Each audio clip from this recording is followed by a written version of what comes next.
腺样体肥大 （adenoid hypertrophy） 是指位于鼻咽部的腺样体，也被称为鼻咽扁桃体异常增大的病症。腺样体是一个淋巴组织，位于鼻腔后方，咽喉的上部，主要功能是协助身体抵抗感染。腺样体对儿童的免疫功能尤为重要。随着年龄增长，腺样体逐渐萎缩，其常在3到8岁达到高峰，之后慢慢萎缩。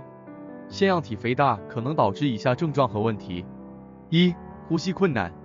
腺样体过大可能阻塞鼻腔，使呼吸变得困难，特别是在睡眠时。二、打鼾和睡眠呼吸暂停。腺样体肥大可能导致打鼾和睡眠呼吸暂停，后者可能对心脏和神经系统造成损害。三、口呼吸。鼻腔受到阻塞，导致患者习惯性的用口呼吸，长期可导致颜面骨骼发育异常。四、耳朵感染。腺样体肥大可能影响耳咽管的通畅，导致耳朵感染、中耳积水和传导性听损。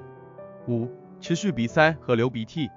腺样体肥大可能导致持续性鼻塞、鼻分泌物增多，甚至导致鼻窦炎。腺样体肥大的主要原因包括：一、感染。